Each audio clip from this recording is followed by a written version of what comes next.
é preciso saber quando uma etapa chega ao final. Se insistirmos em permanecer nela mais do que o tempo necessário, perdemos a alegria e o sentido das outras etapas que precisamos viver, encerrando ciclos e fechando portas, terminando capítulos. Não importa o nome que damos, o que importa é deixar no passado os momentos da vida que já se acabaram. Foi despedido do trabalho, terminou uma relação, deixou a casa dos pais, partiu para viver em outro país. A amizade tão longamente cultivada desapareceu sem explicações. Você pode passar muito tempo se perguntando por que isso aconteceu. Pode dizer para si mesmo que não dará mais um passo enquanto não entender as razões que levaram a certas coisas que eram tão importantes e sólidas em sua vida. Mas tal atitude será um desgaste imenso para todos. Ninguém pode estar ao mesmo tempo no presente e no passado, nem mesmo quando tentamos entender as coisas que acontecem conosco. O que passou não voltará. Não podemos ser eternamente meninos, adolescentes tardios, filhos que se sentem culpados ou rancorosos com os pais, amantes que revivem noite e dia uma ligação com quem já se foi, embora não tenha a menor intenção de voltar. As coisas passam e o melhor que fazemos é deixar que elas realmente possam ir embora. Por isso é tão importante, por mais doloroso que seja, destruir recordações, mudar de casa, dar muitas coisas para orfanatos, vender ou doar livros que tem. Tudo neste mundo visível é uma manifestação do mundo invisível, do que está acontecendo em nosso coração. E desfazer-se de certas lembranças significa também abrir espaço para que outras tomem o seu lugar.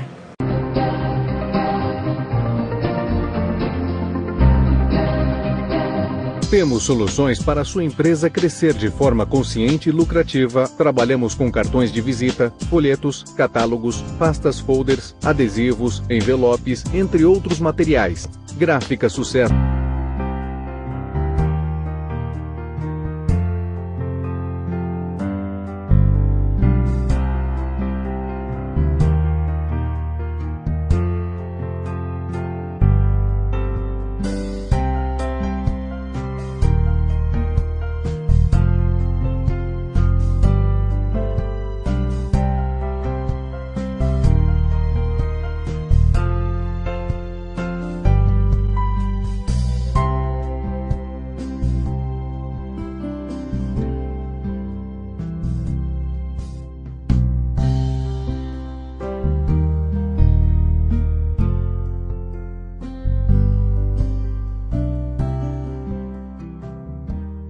Fala um pouquinho da sua loja, como que surgiu essa ideia? Eu trabalho já com traje de aluguel há 20 anos. E há 4 anos atrás, eu com a minha irmã montamos a Esposata Traje. A loja é aqui em Santo André. Ali no Jardim. Ali no Jardim, o número? 904. E o telefone? É o 4432-0704 e o 4432-1608. Você também tem o seu site, que é www.esposata.com.br. Isso mesmo. Você ligue hoje, mesmo, agora mesmo, deixe seu nome, o número do seu telefone registrado na agenda eletrônica, na secretária eletrônica, 4994-7848. Você liga nesse número, deixe seu nome e nós vamos agendar um horário de acordo com a sua conveniência. Com ótimo atendimento, professores habilitados, equipamentos modernos e de qualidade, a Runner oferece também ambiente agradável para a prática dos exercícios com toda a segurança e propriedade.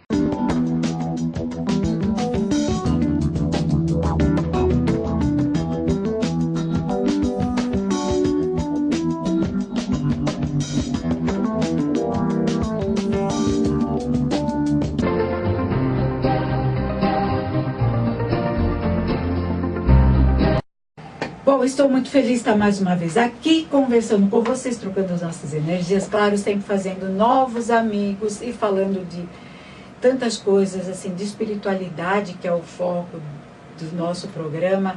é tão gratificante. Eu, assim, estou meio que viciada ou grudada aqui na Maria Pereda, que a Maria Pereda é formada em Química, doutora em Farmacologia pela Faculdade de Ciências Médicas da Unicamp, é também escritora da trilogia O Sol Negro e professora na Escola do Método de Integração, uma escola online de desenvolvimento humano. Como vai, Maria Pereda? Tudo bem? Bem, Beth, estamos muito ressonantes, como sempre, né? Muito parecidas em opinião, em forma de ver as coisas, então isso dá certo.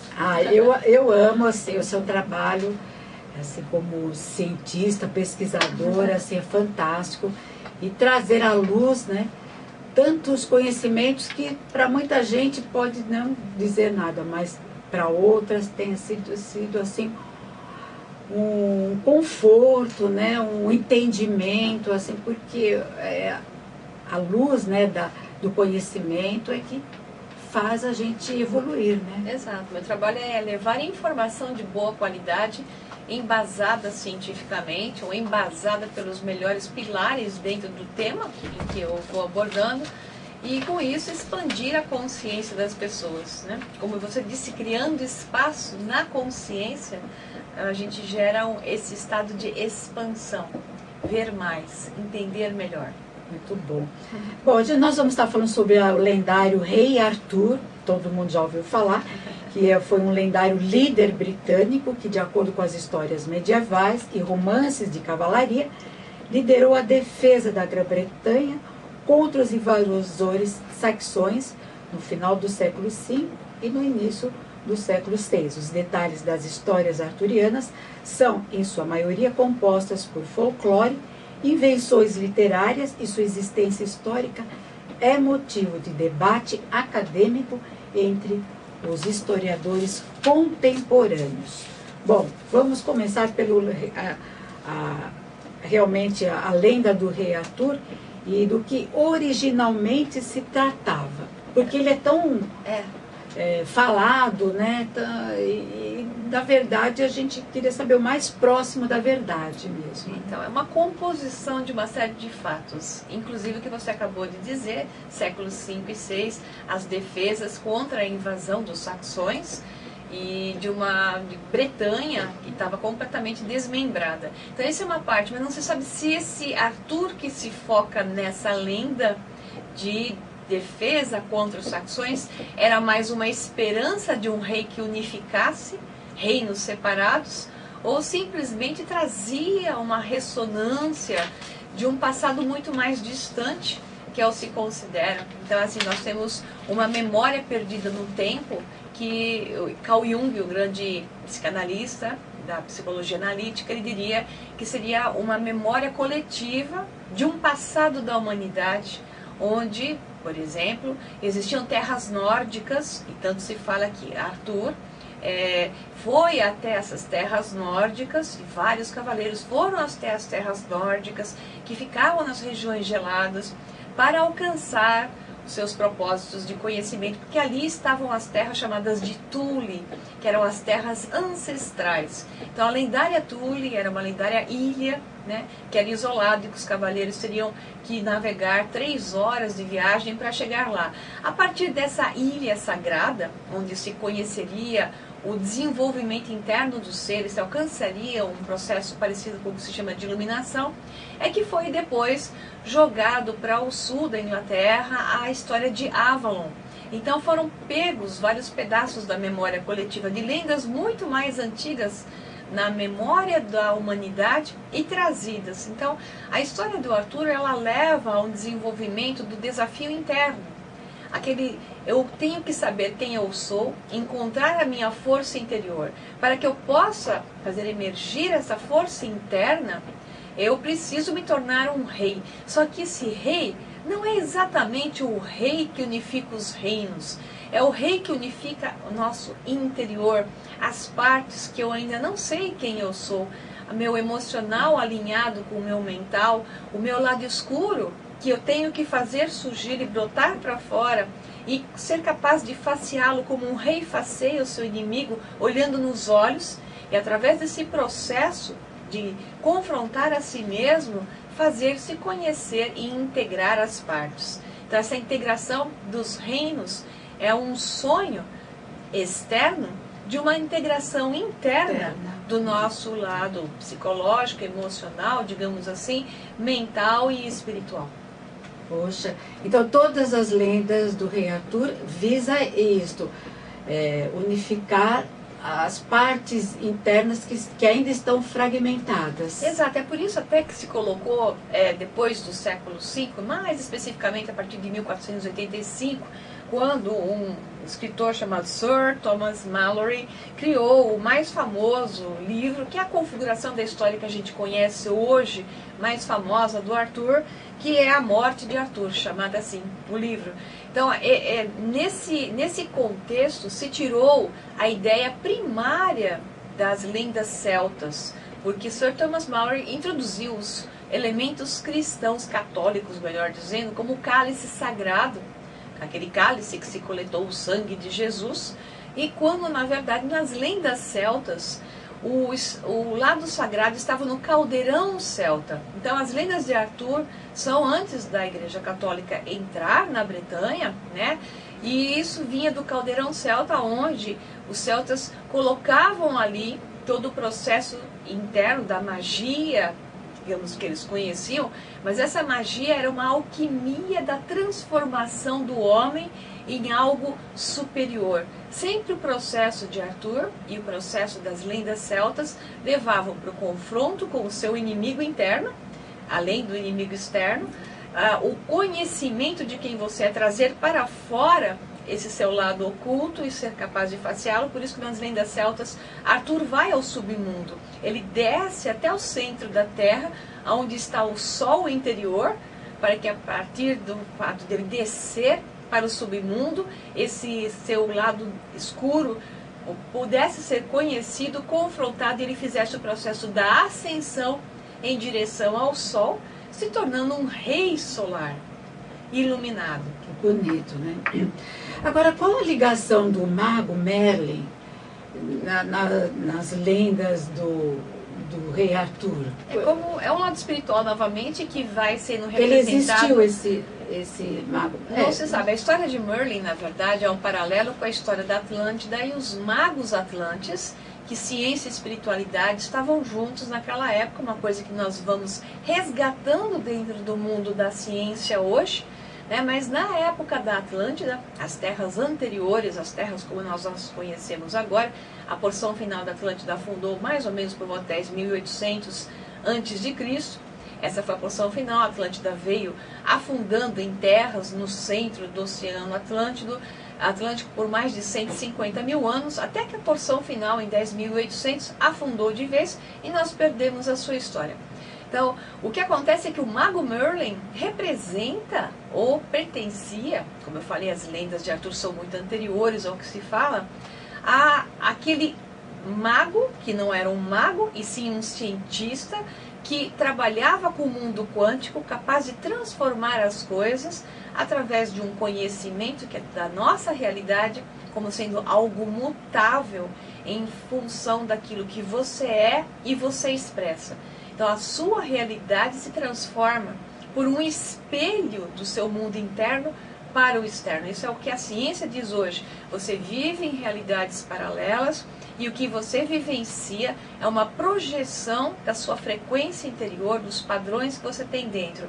A própria psicologia analítica fala isso, de Carl Jung, que gostava muito, por sinal, do processo alquímico. O Jung era um alquímico, era um esotérico, que transformou esse conhecimento naquilo que se chama estudo do homem e dos seus arquétipos e dos seus padrões internos dentro da psicologia analítica. Então, o que você tem como um mago acompanhando Arthur seria o guia, aquele ser que te guia, invisível ou visível, que te acompanha num processo de desenvolvimento aqui nessa terra para alcançar níveis maiores de consciência. Poxa, e nós temos muitos filmes que retratam as lendas do Rei Arthur, né? E que fazem um sucesso gigantesco. Conhece mais aquele Brumas de Avalon. Nossa, né? É verdade. Que está bastante baseado no livro de Thomas Malory, que é A Morte de Arthur, segue esse padrão. Depois o filme Excalibur, de 1981, que foi um estrondo de famoso, totalmente baseado no livro A Morte de Arthur de Thomas Malory. E agora, recentemente, maravilhoso, que eu recomendo para quem gosta de quebrar paradigmas, o filme Arthur, a Lenda da Espada, que está no cinema agora, que é um marco da demonstração do desenvolvimento interior do próprio Arthur, onde se tira um monte de partes da história que só coloriam sob um aspecto de diversão. Mas quando você foca no Arthur, que é o caso desse filme, o foco é no Arthur, no seu desenvolvimento do arquétipo do rei, que ele é o arquétipo do herói que não se reconhece, o herói que não sabe quem é. E quando alguém vai e lhe diz quem ele é, que na história do filme do Guy Ritchie, ele teve que fugir, porque o tio matou seu pai, Uther Pendragon, e ele foge, é criado por umas senhoras, até tipicamente daquela época, ele foi resgatado da água, como se fosse o próprio Moisés, né? Resgatado da água e criado por umas mulheres, onde então ele não sabia quem ele era, aliás, nem elas, né? E ao crescer sem saber quem é, de repente, nesse caso, lhe contam quem é, ele colide com a sua verdade, né? E ao colidir com a verdade, ele nega. Ele nega. Típico padrão de quando nós sabemos, ou alguém nos diz, o poder interior que está dentro de cada ser humano, as pessoas negam e exigem que esse poder venha de um terceiro. Nós damos o nosso poder para o terceiro, de fora, e não queremos reconhecer, porque tem um trabalho interno a fazer para você. Então, dá trabalho, né? Ser capaz de pegar essa espada e lidar com esse poder interno. E, exato, as pessoas se negam ao trabalho de facear a si mesmo. E no filme do Guy Ritchie, eles colocam o Arthur nesse desafio interno, uma luta interior enorme, até o ponto em que, de repente, ele, então, através do trabalho, que ali é uma maga, não é um mago, é muito bacana, é uma maga que o acompanha, Guy Ritchie quebrou todos os padrões da lenda anterior, a maga o faz lidar com ele mesmo, até levando um pouco a ideia de quando Star Wars, Guerra nas Estrelas, sim, o Yoda leva o Luke Skywalker para dentro da caverna, que é o mito da caverna de Platão, onde você vai confrontar suas sombras, né? O que você vai ver dentro da caverna é o que tem nas suas sombras. Então, nesse filme, Arthur é levado a um trabalho interior, em visões daquilo que ele tem dentro dele, para ele ser capaz de lembrar o seu passado, porque ele era uma criança de 3, 4 anos, quando ele viu o pai ser assassinado pelo próprio tio, né? E ao trazer de volta essa memória, ele tem que confrontar o tio e a ele mesmo, para alçar sua força de volta e ser capaz de segurar a espada Excalibur, porque ninguém podia lidar com aquele padrão de energia tamanho que era Excalibur. Quando ele colocava a mão, ela simplesmente o elevava e trazia visões e visões de realidades paralelas e seu potencial divino. E ele se recusava a seguir isso. Esse é o mito do nosso desenvolvimento interior aqui na Terra. As pessoas se negam a se lançarem em luta de seu próprio confronto. Elas se confrontam com outras pessoas, né? Mas não tem coragem de o confronto consigo mesmo, né? Que é o principal. Agora, bom, esse filme está aí nos cinemas, é atualíssimo. Agora mesmo. E aí coloca uma mulher, né? Uma maga. Isso tem alguma coisa tem, a ver? Porque se você olhar os filmes que tem estão que ver o empoderamento agora, da mulher, é isso? Exato. Está vendo um resgate, pelo menos filosófico, né? Do sagrado feminino. Então, em Star Wars, as novas edições agora que você vê, é uma moça que substitui Luke Skywalker. Então, o poder agora do Jedi está na mão de uma mulher. Todos os filmes, assim, de aventuras ou de ficção científica, está tendo um foco no sagrado feminino, que é um resgate do equilíbrio. Porque a nossa história, né, digamos, da nossa linha do tempo, começa, da humanidade, com um desequilíbrio do sagrado feminino, para depois as religiões... O sistema patriarcal. Isso, as religiões abrâmicas, as derivadas de Abraão, né, as 3 grandes religiões, se impuseram suprimindo o feminino.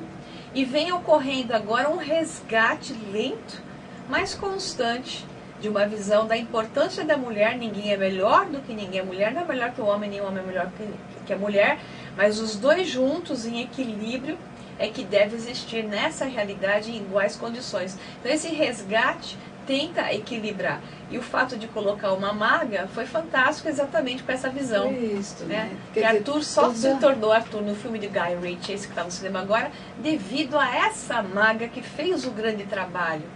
Né? Porque esse empoderamento da mulher não é aqui. Hoje é uma palavra que está sendo muito usada, mas não é só aqui no Brasil, é no mundo todo. Exato. Principalmente em Hollywood, que eles têm a condição de transformar isso num Você filme. tocou num ponto, porque o Hollywood trabalha com arquétipos, né?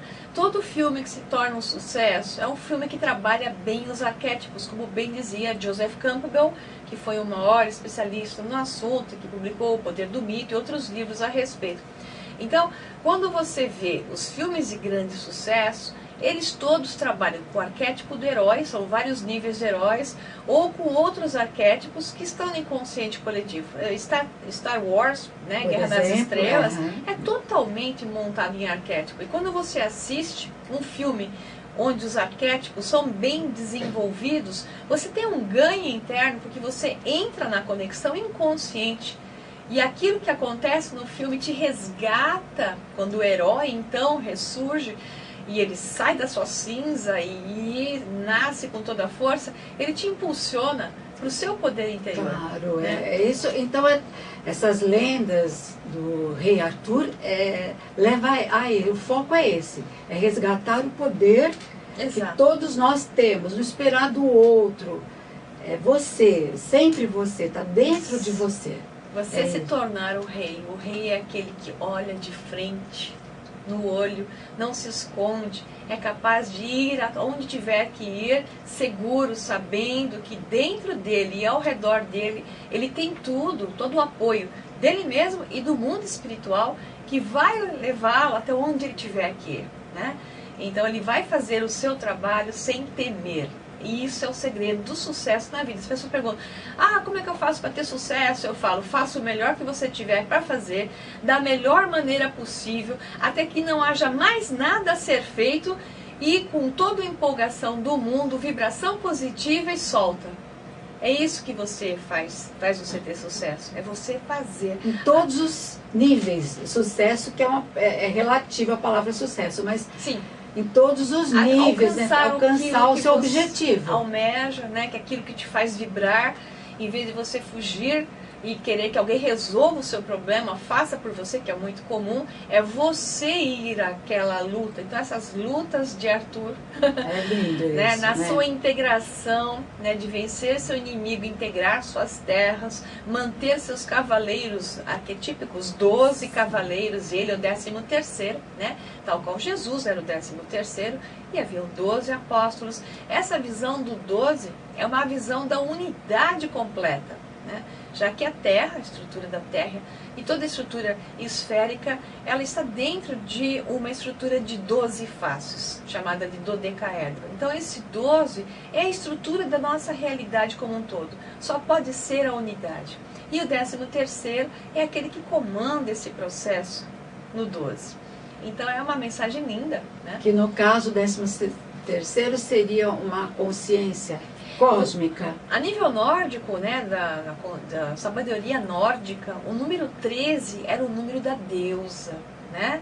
Porque era uma época em que, antes do catolicismo, a sagrada deusa é o que existia, mais que o Deus, porque ali era um momento em que a energia feminina era muito considerada. Então, 13 estava ligado à sabedoria profunda, ao número de transformação, porque o que faz uma mulher? Gerar a vida, gerar uma nova transformação, uma nova etapa, um novo reinício. Então, para os nórdicos, o 13 era o número mais importante de todos, junto com o 9, que também tem a ver com inícios e fim, né? Mas o 13 era o número da deusa. E depois a Igreja Católica digamos, transformou em algo negativo, levando até para o lado das bruxas, porque aquelas no paganismo, aquelas mulheres que sabiam lidar com ervas, que tinham todo o conhecimento da natureza, inclusive xamânico, foram demonizadas por causa da concorrência, né? Então a Igreja Católica precisou demonizá-las como bruxas. E aí veio as lendas da bruxa, e o número 13 foi anexado à bruxa. Isso foi desvirtuar um conhecimento importante, onde até o número foi, digamos, mal caracterizado devido a interesses. Se fosse assim, então, como eu falei, Jesus era o 13º, né? Então então tudo está certo. Hoje as mulheres estão tentando realmente, estão conseguindo ocupar o seu lugar. Sim, falta bastante chão ainda, porque o mundo, principalmente por causa do meio religioso, supressivo para o sagrado feminino existe, mas está tendo sim um processo de resgate e tentativa de equilíbrio. Na hora que isso se equilibrar, onde dois lados são tão importantes quanto, digamos, cada um dos lados é tão importante quanto o outro, então isso fará com que essa energia se equilibre e a unificação dos reinos possa ser mais fácil, ou seja, todos os lados, o mais intuitivo, o mais passivo, cada mulher, o mais amoroso, e o mental, que é o masculino, mais analítico, mais ativo, né? Esses dois lados juntos é o que cria a totalidade da forma como nós a necessitamos hoje, um equilíbrio maior. O mundo tem guerras por causa do lado masculino em excesso. Ele é mais ativo, ele é mais analítico, ele é menos coração, ele é mais agressivo. Nós precisamos da energia feminina em maior expressão, que é a passividade, a amorosidade, a compreensão, o maior diálogo, tudo isso vem com a energia feminina. Então, conforme isso for aumentando, com certeza as guerras e as manipulações diminuirão. Parecer, né? Bom, gente, um programa de altíssimo nível. Eu simplesmente eu prefiro nem falar, assim, eu quero escutar, porque é uma aula de história, assim, que poucas vezes nós temos oportunidade de assistir, né? Mas eu só tenho mesmo que te agradecer muitíssimo. Estou colada em você, você sabe. Estamos. E você deixa o contato dos seus vídeos, né? Sim, quem quiser me conhecer melhor no canal do YouTube, é O Sol Negro 11, tudo junto, que é o nome da minha trilogia de livros. Então, O Sol Negro 11, ou tracinho Maria Pereda, e procura o canal O Sol Negro 11. No Facebook é O Sol Negro -livro. Então, é bem fácil me achar. Tem aulas gratuitas, né? Eu estava inclusive indo para cá assistindo a sua aula. Vídeos. Eu vendo a sua aula pelo Facebook. Ontem mesmo eu fiz uma transmissão ao vivo. Essa que eu estava vendo. Exato. Muito bom mesmo. Muitíssimo obrigada. Eu que agradeço. E eu conto com você sempre, com certeza, viu, Maria? só chamar. Porque adoro ouvir você falar, assim, um conhecimento muito além do que a gente pode imaginar. Parabéns, viu? Parabéns pelo trabalho. Para nós profissionais, né, que amam a odontologia, que amam o que faz, eu trabalho com sorriso, eu devolvo sorriso, eu devolvo autoestima, eu devolvo bem-estar da pessoa, a gente muda muitas vezes a forma de ver a vida da pessoa. Mesmo porque você ama aquilo que você faz, é bem que eu te conheço, você ama. E você é um mestre naquilo que você faz. Obrigado, Beth. Gente, eu já passei para o Dr. Wilson, é uma coisa, assim, tem mãos de fada, você não sente nem a mão sua. A gente tem que tratar com muito carinho. Nossa, né? É uma leveza incrível. Então, eu vou reforçar o número de telefone, 4474-1014. Isso mesmo. Que fica em Santo André, na rua? Avenida Queiroz Filho, número 801, bem próximo ao centro de Santo André. É Vila Humaitá, né? Vila Humaitá. Perto do Clube Doura Maçã, a Pirelli, bem fácil ali, né? Tem aquele shopping Atrium ali, novo, ali na Perimetral, é bem próximo ali. Vocês que não conhecem a Boutique Kick Show, tem que vir conhecer, mais de 9 mil peças para vocês. Nós temos 12 provadores, uma equipe totalmente preparada para consultoras de moda. E semanalmente chegam novidades. Nossa fanpage é Kick Show Moda, nosso Instagram é Kick Show Moda também. Temos desde da peça formal até informal, muitas variedades mesmo. A gente fica localizado aqui na rua Dr. Eduardo Monteiro, número 366, Jardim Bela Vista, Santo André.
Você sabe que encontra-se no Brasil um trabalho científico pioneiro, do qual a doutora Sônia Rinaldi é uma das maiores expressões.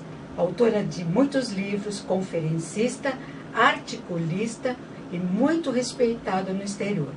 Ganhou 2 vezes o Prêmio Internacional da Fundação Suíça de Parapsicologia. Pesquisadora e fundadora do Instituto Internacional de Transcomunicadores. A pesquisadora traz incríveis novidades na área de contato com o além através de aparelhos eletrônicos. Como vai, Sônia? Tudo bem, Beth?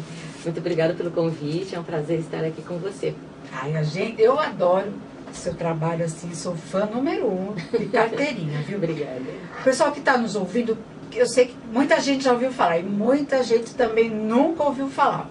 Para quem nunca ouviu falar, a transcomunicação instrumental é um recurso que permite a comunicação entre encarnados e desencarnados por meio de aparelhos eletrônicos. Segundo os transcomunicadores, ela pode ser utilizada como prova científica de que realmente a morte não existe. Sônia,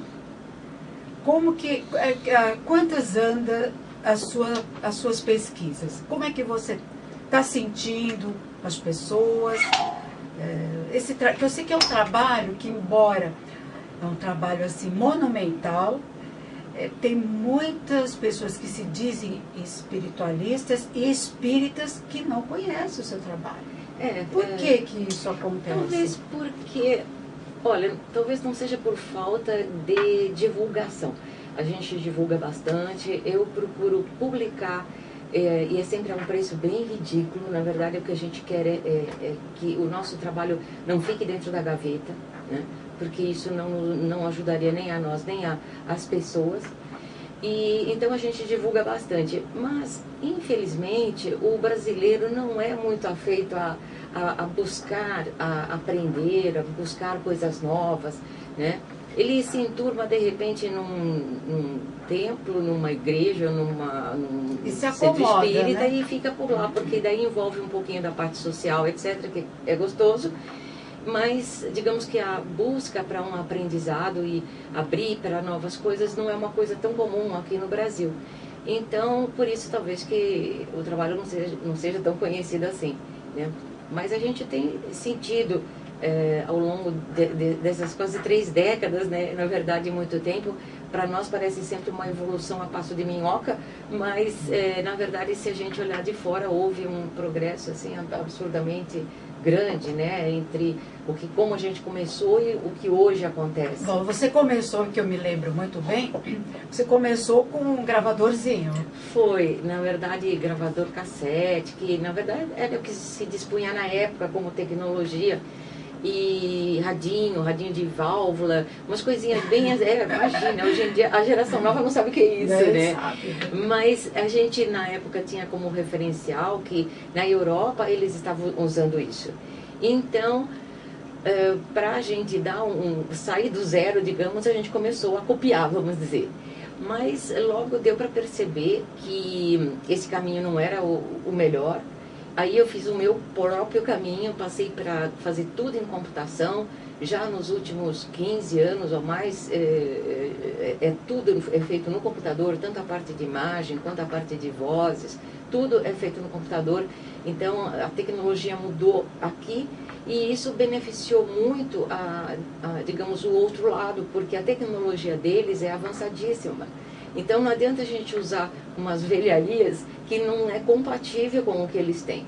Então a nossa tecnologia evoluiu e, por consequência, eles puderam fazer melhores entradas, coisas mais perfeitas.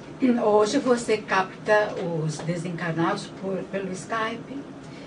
Eu uso muitas coisas diferentes dependendo da situação. Por exemplo, eu posso usar telefone, eu posso usar celular, eu posso usar o Skype, eu posso usar vídeo, eu posso usar o microfone mesmo. Enfim, dependendo um pouco da situação e da necessidade, eu mudo um pouco o que quer que seja.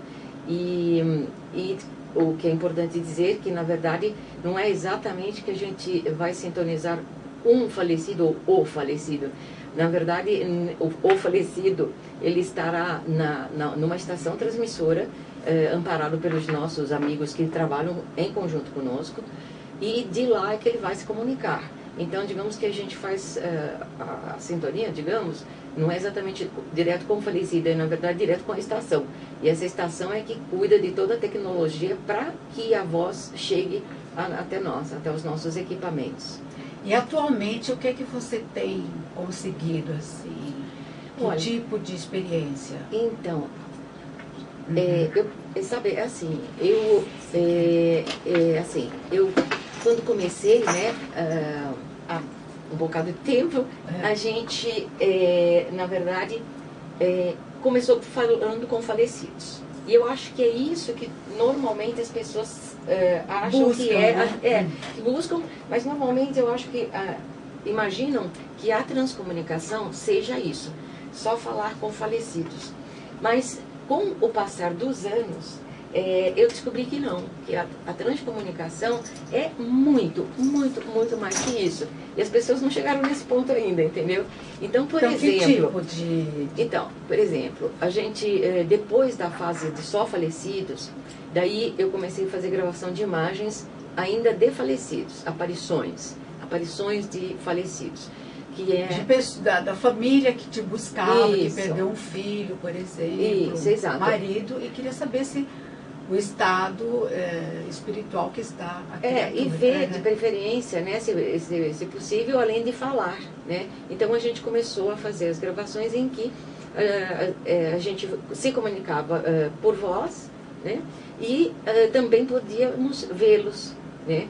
Então, nessa fase, a gente já aprimorou, então, na época, bastante esse tipo de fenômeno que se chama transfiguração. Transfiguração é o seguinte, a partir de um determinado, ou uma pessoa, ou uma foto, o que esteja diante da câmera, e a gente vai filmando isso, ou a pessoa ao vivo, se ela estiver no laboratório, ou uma foto, né, que a gente põe diante da câmera, vai filmando, e ao vivo, isso vai se transformando em outras coisas, em outras pessoas, né, e obviamente, é claro que está tudo gravado, essa é a grande, o ponto forte, digamos, da transcomunicação, é ter isso tudo em arquivos digitais, de forma que tudo isso pode depois ser investigado. Eu sei que você tem uma equipe grande, né, de físicos, cientistas, engenheiros, exato. Na verdade, porque é assim, né, eu acho que tem muitos trabalhos que a gente não alça voo sozinho, né. Então, eu faço essa parte, desenvolvi bastante a parte de fazer o fenômeno acontecer. Mas a autenticação não depende de mim, porque eu não sou engenheira, não fiz física. Então, por mais até que eu entenda um pouco da parte técnica, por obrigação de tanto convívio, né? Mas é claro que isso está longe de ser suficiente para valer como uma autenticação.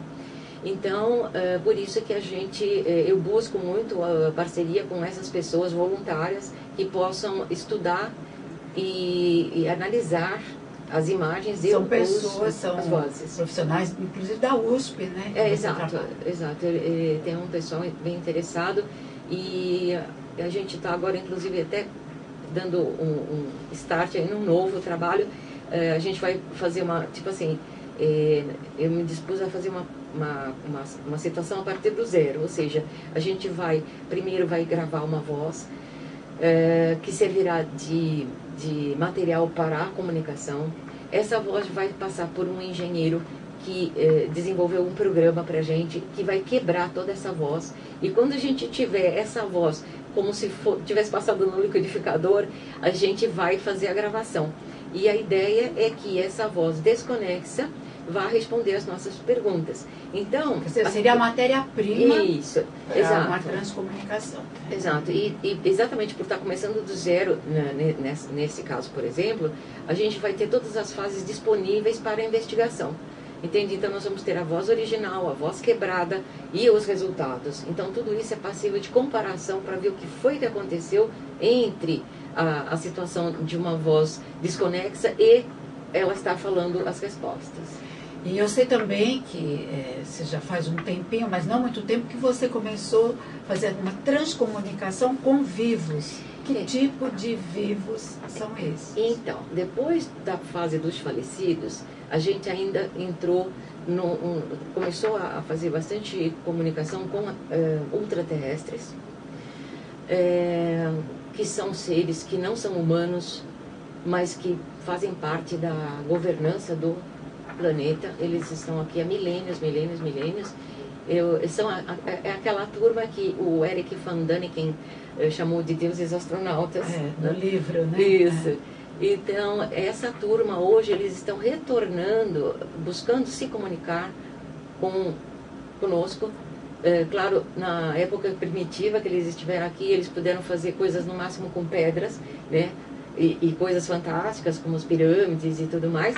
Mas agora eles dispõem de tecnologia, né? Que isso é uma coisa que fala com eles. Então, a gente está fazendo, daí teve essa fase de comunicação com extraterrestres. Que vai servir de material para o nosso programa, não nessa sexta, na outra sexta-feira, que você vai falar sobre essa transcomunicação com os ETs. Isso. Agora eu sei que você faz com os vivos. Então, e depois dessa fase eu cheguei nos vivos.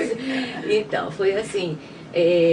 na verdade, eu tinha lido um artigo, aliás, alguns artigos de Allan Kardec, e ele fez, há uns 150 anos atrás, umas experiências em que eles evocavam pessoas vivas para se comunicar na sessão mediúnica.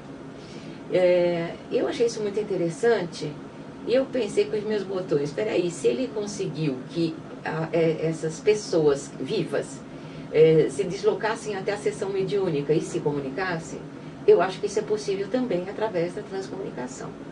E depois tomei conhecimento, acho que talvez da única obra do Ernesto Bozano, que é especificamente sobre comunicação de vivos. E eu falei, pronto, é agora. Agora nós vamos por esse caminho, porque eu percebi se tratar de, assim, de uma pesquisa que pode beneficiar muito a medicina, né? Por quê? Porque você, a pessoa viva, no caso, a gente pode se comunicar com ela, se ela for enferma, se ela for portadora de algum tipo de doença, tipo Alzheimer, autismo, esclerose múltipla, demência senil, todo tipo de doença que compromete o físico, o cérebro físico, e que impede a pessoa de se comunicar, não significa que a consciência dela não possa se comunicar. A consciência dela é a parte, ela não precisa do cérebro, tanto que quando morre,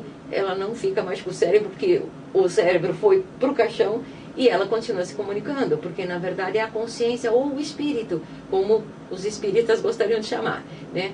Assim, a nível internacional, a turma não usa a palavra espírito, usa a palavra consciência, mas que é exatamente a mesma coisa, né? Então foi assim que eu percebi que eu comecei a arriscar a fazer comunicação com vivos, e para minha surpresa a coisa começou a funcionar com evidências muito interessantes, e eu falei, uau, realmente isso aqui agora, será o futuro. Essas pessoas devem estar assim, no estado sonambúlico, é isso? Sim, se a pessoa for um paciente, por exemplo, ela pode ser um comatoso, ela pode ser uma pessoa que esteja anestesiada, ela pode ser uma pessoa com Alzheimer dormindo, um autista dormindo, ou uma pessoa sã dormindo. Sempre que a pessoa estiver dormindo, ela, digamos, ela afrouxa a consciência, né, ela desencaixa, e isso faz com que ela possa se comunicar. Então, quem vai falar é o espírito, né? Daquela a consciência, pessoa, é o espírito. Exato. E aí você tem gravações, você trouxe, né? Eu trouxe algumas para a gente... Pode pedir para entrar? Então, deixa eu só explicar para a primeira. Isso, olha, por favor. Essa primeira, hoje eu só trouxe neste programa só de vivos, tá? Esse primeiro caso é de uma menina autista, de 11 anos, que mora em Jundiaí. Ela não fala, é autista não verbal, e portanto, assim, é uma situação bem curiosa, que a gente obviamente está aprendendo com cada caso, porque a mãe, a Rosa, uma pessoa assim maravilhosa, que deu todo tipo de retorno para a gente, né, que isso é imprescindível, E então, você imagina, ela com 11 anos, sempre para cá e para lá na casa, mas nunca falando nada. Então, a mãe sempre imaginou que a filha não tivesse consciência das coisas que está rolando na casa. E, através das gravações, a mãe ficou mais do que surpresa, porque a menina relatou coisas que ela jamais imaginou que a menina tivesse consciência de que estivesse acontecendo na casa, né? Então, eu escolhi uma frase que a Malu falou, que eu achei muito filosófica. Ela fala o seguinte: olha só, uma menina autista que você pensa que nem pensa. E, na verdade, não é verdade. A consciência dela é absolutamente perfeita. Ela diz assim: sente hoje que o destino te controla a vida. Puxa. Super profundo. Isso valia tanto, eu acho, para ela quanto para a mãe. Como quem diz, não está na nossa alçada imaginar que a gente controla o destino, que a gente faça isso ou aquilo, né? Então vamos ouvir a Malu falando: sente hoje que o destino te controla a vida. Sente hoje que o destino te controla a vida. Nossa, perfeito, Sônia. Perfeito. Sente hoje que o destino te controla a vida. Fantástico. Não é? E,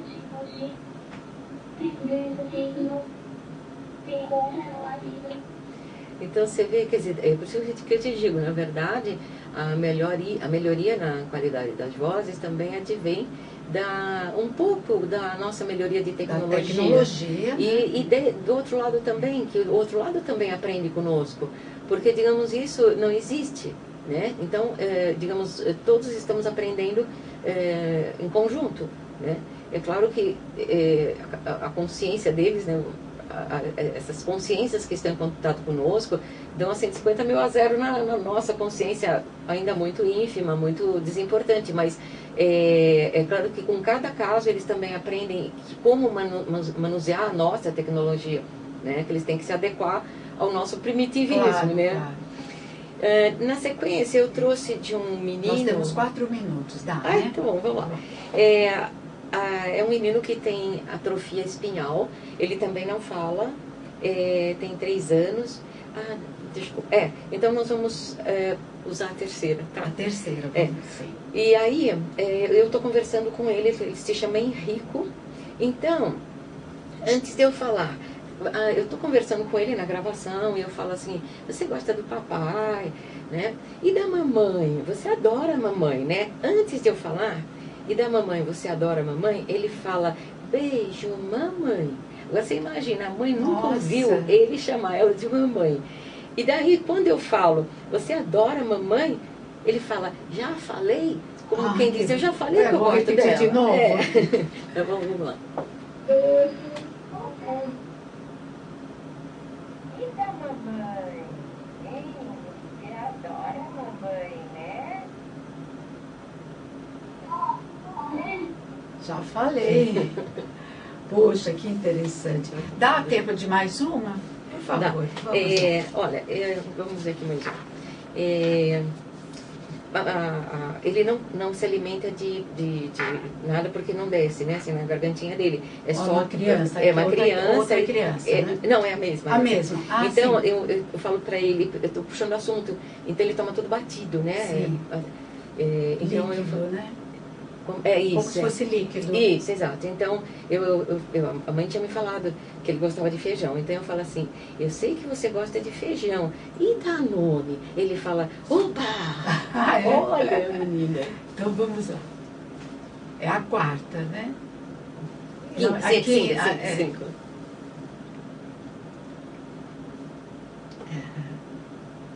Você gosta de feijão? Danone. Olha que interessante isso. Você pode conversar com a tia Sônia? Até tô tocando 2 juntas. É só 5. Eu sei que você gosta de feijão. Danone. Oba! Olha, quer dizer, ele na verdade ele escuta pela casa, pela sala. Qual que era né? o probleminha dele mesmo? Atrofia espinhal. Eu nem sabia que existia isso. Aliás, acho que muita gente não sabe, mas existe até uma associação de mães que têm filhos com atrofia espinhal. Muito dura. A Paula, a mãe dele, é uma pessoa maravilhosa, também nos deu todo o apoio, muito legal. Bom, isso para a mãe é uma alegria imensa. Com certeza, porque ela nunca ouviu ele chamar ela de mamãe. Nossa, E no entanto, claro, tantas vezes ela fala, olha a mamãe tá aqui, não sei o que, claro que ele sabe que ela é a mamãe, né? E ouvir e ter consciência. Né? Exato, quer dizer, nossa, é por isso que eu digo, quer dizer, é um consolo e também para a medicina isso tudo interessa. Claro, né? sem dúvida. Sônia, eu sei que você vai voltar aqui, daqui 15 dias a gente vai continuar esse assunto e mais outros. Por favor, dê um contato para o pessoal, porque eu sei que é um assunto instigante, todo mundo tem um parente próximo que faleceu. É falecido, vivo, agora vale tudo, né? Vivo, morto, tudo. Então, a pessoa pode conhecer o nosso site, que é o www.ipat.org. E se quiser conhecer e ouvir as vozes e tudo, nós vai lá na pasta Nossa Pesquisa e dentro da pasta Nossa Pesquisa, boletins. Nos boletins tem um monte de casos de falecidos, de vivos, tem tudo lá. E tem como entrar em contato com você, né? Também. Sônia, muitíssimo obrigada, adoro o seu trabalho, tenho uma maior admiração. E o que depender da gente para divulgar tudo isso, obrigada, pode Beth. contar, viu? Obrigada. Obrigada mesmo. Bom, gente, eu vou encerrando por aqui, infelizmente, que eu adoraria assim, saber mais, mas aqui 15 dias, na sexta-feira, 15 dias, dia 16, né, Luiz? Que a Sônia vai estar de volta.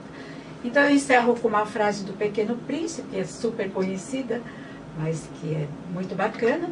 Só se vê bem com o coração. O essencial é invisível aos olhos.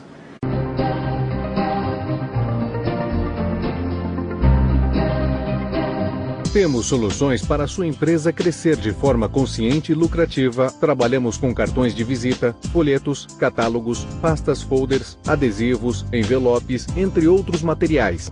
Gráfica Sucesso.